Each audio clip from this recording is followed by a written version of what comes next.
쓸모아. 한일 간의 무역전쟁이 점점 격화되고 있는 중에 드디어 트럼프가 입을 열었습니다. 자신이 문재인 대통령으로부터 이 문제에 대해 관여해달라는 요청을 받았다는 것이죠. 하지만 트럼프는 일본도 미국의 개입을 원한다면 관여를 하겠다고 했습니다.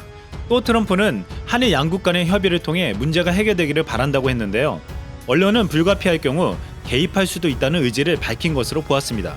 사실 얼마 전까지 미국은 양국의 문제에 관여하지 않는다고 했습니다. 김현정 국가안보실 2차장이 미국을 방문해 외교전을 펼쳤지만 아무런 성과가 없었습니다. 미국의 입장은 한일 양국이 알아서 스스로 해결하라는 것이었습니다.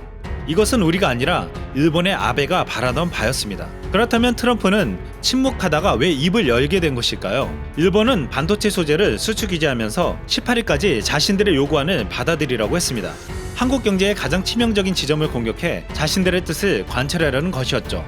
이에 문재인 대통령은 긴급 대책회의를 하고 분주하게 움직였는데요.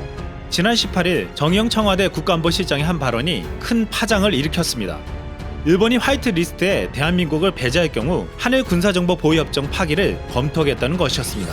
우리가 한일 군사정보 보호협정 파기 카드를 갖고 나오자 일본이 놀라는 기색이 역력해졌고 가만히 있던 미국이 나서 한일 군사정보 보호협정 연장을 지지한다고 밝혔습니다. 심상정 정의당 대표는 한국과 안보협력을 하지 않겠다는 일본과 군사협력을 할 필요가 없고 해서도 안 된다고 하며 결연한 의지로 아베의 버르장머리를 고쳐넣어야 한다고 주장한 바 있습니다.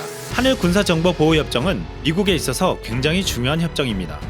이 협정은 한미의 삼각 안보축의 핵심으로 동북아 안정을 위해 북핵을 억제하고 점점 힘이 커져가는 중국을 견제할 수 있는 아주 중요한 수단입니다. 일본에게도 중요합니다. 한일 군사정보보호협정은 북한의 핵미사일 위협에 대응하기 위해 한일 간 1급 이하의 군사비밀을 미국을 거치지 않고 공유하도록 한 협정인데요. 최근 북핵 문제에 소외되어 있고 평화헌법을 개정하려는 아베에게 지켜야 할 협정이었습니다. 미국의 외교 전문가 스콧 스나이더는 한국이 미국의 중재를 이끌어내기 위해 지렛대로 활용하고 있다는 의견을 밝혔는데요. 한국이 이 협정이 깨질 수도 있다는 위기감을 줘서 미국의 중재를 끌어내려 한 것으로 본 것입니다. 한일 분쟁이 시작되자 일본의 한 한국인 교수는 충격적인 분석을 내놓은 바 있습니다. 아베의 대한국 수출 규제는 트럼프의 동조 아래 진행됐다는 의견이 지배적이라는 이야기였죠. 아베는 이미 오래전부터 미국을 자신의 편으로 만들어 왔습니다. 아베는 일본의 평화헌법을 개정하여 전쟁을 할 수 있는 보통국가로 만들려고 하고 있는데요. 여기에 이헌법을 주도해 만든 미국의 인정이 필요했습니다. 전범국인 일본을 견제했던 미국은 현재 일본이 내신 군대를 갖추길 바라고 있습니다. 미국이 일본의 자위대 이상이 강화되길 바라는 이유는 바로 중국을 견제해야 하기 때문이죠.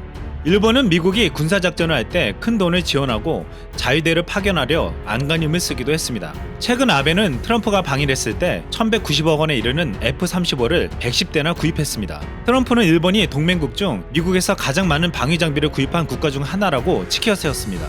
트럼프가 자꾸 대일무역 적자를 거론하자 아베는 5년간 신규 무기 구입에 최대 170조가량을 투입하기로 결정하기도 했습니다. 얼마 전 아베는 참여한 선거 후 미국과의 통상교섭에 과감히 양보하겠다는 약속이 발각되기도 했습니다.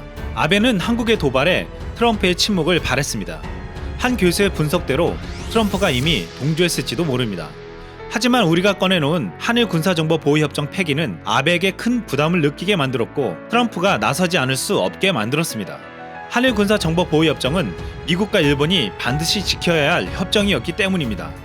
이 협정이 흔들리고 한미의 공조가 깨질 수 있다는 위기감은 아베의 계획에 균열이 가게 만들었고 심각한 압박을 주고 있습니다. 이상 쓸모왕이었습니다.